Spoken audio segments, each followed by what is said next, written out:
안녕하세요. 혹시 논문이나 과제 쓸 때마다 이거 어떻게 써야지? 하고 막막했던 적 없으세요? 그럴 때가 있죠.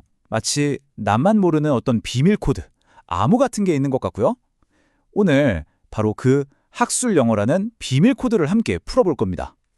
오늘 이 시간이 여러분에게 정말 큰 돌파구가 될 거예요. 자, 그럼 한번 시작해 볼까요? 왜 학술적 글쓰기는 이렇게 어렵게 느껴질까요? 아마 이거 내 얘긴데 하시는 분들 많을 거예요. 그죠? 분명히 내가 다 아는 단어들인데 막상 문장으로 써보면 뭔가 어색하고 전문성이 없어 보이고 정말 나만 모르는 규칙으로 돌아가는 게임 같다는 생각 한 번쯤 해보셨죠? 근데요, 이게 절대 여러분의 영어가 부족해서 그런 게 아니에요. 진짜 이유는 따로 있습니다. 바로 학계에서 사용하는 그 특유의 코드에 우리가 아직 익숙하지 않기 때문이에요. 그리고 좋은 소식은 이 코드는 누구나 배울 수 있다는 거죠.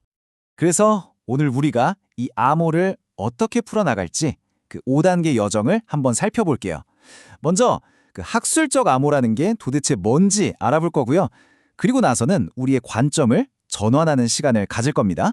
세 번째로는 글쓰기의 정밀성을 위한 도두상자, 그러니까 실질적인 팁들을 챙겨드릴 거고요.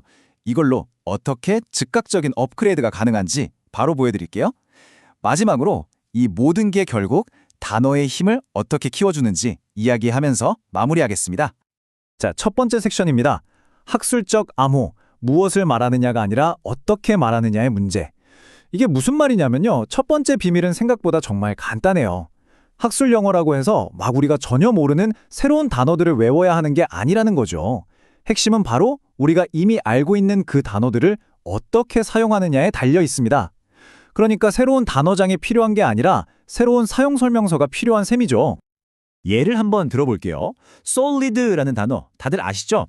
일상에서는 보통 호수가 단단하게 얼었다처럼 물리적으로 딱딱한 상태를 말할 때 쓰잖아요. 그런데 학술적인 글에서는 우리는 확실한 증거가 없다처럼 확실한, 신뢰할 만한 이런 추상적인 의미로 훨씬 많이 쓰입니다. 보세요. 똑같은 단어인데 뉘앙스가 완전히 다르죠? 바로 이런 미묘한 차이가 우리가 풀어야 할 첫 번째 암호입니다. 이 톤을 바꾸는 것도 마찬가지예요.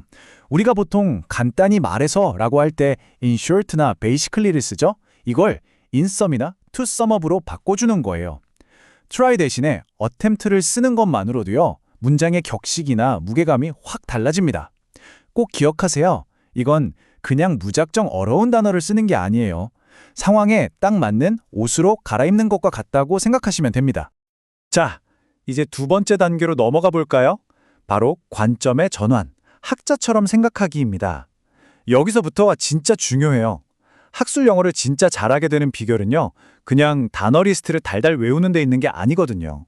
생각의 틀, 그 관점 자체를 바꿔야 합니다.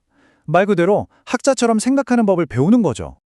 여기 이 문장의 그 핵심을 아주 정확하게 짚어주는데요. 아이디어나 연구를 논의하는 데 사용되는 더 일반적인 단어들이 종종 배우기 더 어렵다고 느껴집니다. 이게 무슨 말이냐면요. 진짜 어려운 건 막 복잡한 전문 용어가 아니라는 거예요. 오히려 우리가 매일 쓰는 평범한 단어들 있죠. 그런 단어들을 학술적인 맥락에서 사용하는 게 더 어렵다는 겁니다. 왜냐하면 학계에서는 이 평범한 단어들을 아주 구체적이고 특별한 방식으로 사용하거든요. 바로 이 부분 때문에 우리가 관점을 바꿔야만 하는 거죠. 그럼 관점은 도대체 어떻게 바꿀 수 있을까요? 해결책은 의외로 간단합니다. 바로 관계를 보는 거예요. 단어를 하나하나 따로따로 외우는 게 아니라 서로 어떻게 연결되는지 그 관계 속에서 이해하는 거죠. 예를 들어 분석하다, analyze라는 단어를 배운다고 해봐요. 그럼 이 단어가 결과, results, 증거, evidence 같은 다른 단어들이랑 어떻게 짝을 이루는지, 어떻게 함께 쓰이는지를 하나의 그림처럼 머릿속에 그려보는 겁니다. 말 그대로 지식의 네트워크, 지식의 그물망을 만드는 거예요. 좋습니다. 이제 이론은 충분히 봤으니 실전으로 한번 들어가 볼까요? 지금부터 여러분이 당장 글쓰기에 써먹을 수 있는 아주 강력한 도구 상자를 열어드릴게요. 이 스타터텍만 잘 챙겨가셔도 여러분의 글이 정말 눈에 띄게 달라지는 걸 느끼실 수 있을 겁니다. 자, 이 도구 상자 안에는 세 가지 핵심 장비가 들어있어요. 첫째, 아이디어의 뼈대를 세워주는 핵심 명사. 둘째, 주장의 심장처럼 생명을 불어넣는 핵심 동사. 그리고 마지막으로 논리를 날카로운 칼처럼 정교하게 다듬어주는 핵심 형용사. 이 세 가지입니다. 그럼 하나씩 자세히 들여다볼까요? 먼저 명사부터 볼게요.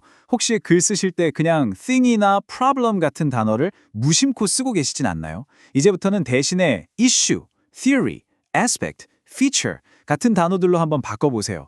그냥 단어 하나 바꿨을 뿐인데 내 생각이 얼마나 명확하고 전민적으로 보이는지 깜짝 놀라실 거예요. 다음은 동사입니다. 이 연구는 보여준다 라고 할 때 show 대신에 illustrate를 써보는 거예요. 뭔가를 살펴본다고 할 때도 그냥 look at이 아니라 investigate나 examine을 사용해 보세요. 이런 동사들이야말로 여러분의 주장에 힘을 실어주는 진짜 강력한 엔진이 되어줄 겁니다. 마지막으로 형용사입니다. 내 주장이 뭔가 좀 밋밋하고 평범하게 느껴진다면 형용사를 한번 점검해 보세요. 그냥 important라고 하기보다는 significant나 relevant 같은 단어를 써보는 거죠. 복잡한 문제라고 할 때도 그냥 big problem이 아니라 complex issue라고 표현하면 분석의 깊이가 확 달라집니다. 자, 이제 드디어 아하 하는 순간이 왔습니다. 방금 우리가 챙긴 이 멋진 도구들을 가지고요. 평범한 문장이 얼마나 근사한 학술적인 문장으로 변신하는지 그 마법 같은 과정을 직접 보여드리겠습니다. 여기 문장 하나가 있습니다. 이 연구는 사회학자들이 어떻게 데이터를 얻는지 보여주는 정말 좋은 예시이다. 의미는 통하죠? 하지만 어딘가 좀 학술적인 글이라고 하기엔 무게감이 부족하게 느껴져요. 특히 정말 좋은 예시라든지 데이터를 얻는지 같은 표현들이 좀 그렇죠.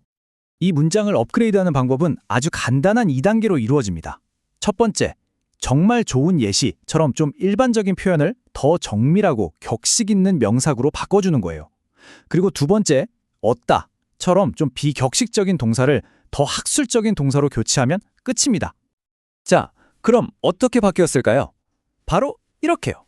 이 연구는 사회학자들이 어떻게 데이터를 수집하는지 보여주는 대표적인 사례를 제공한다. 와, 어떤가요? 정말 좋은 예시가 대표적인 사례로 얻다가 수집하다로 바뀌었을 뿐인데 문장 전체의 느낌이 완전히 달라졌죠. 훨씬 더 격식 있고 정밀하고 권위 있어 보이지 않나요? 이게 바로 전략적인 단어 선택이 가진 힘입니다. 네, 이제 여러분은 학술 영어라는 단단한 문을 열 수 있는 열쇠를 손에 쥔 셈입니다.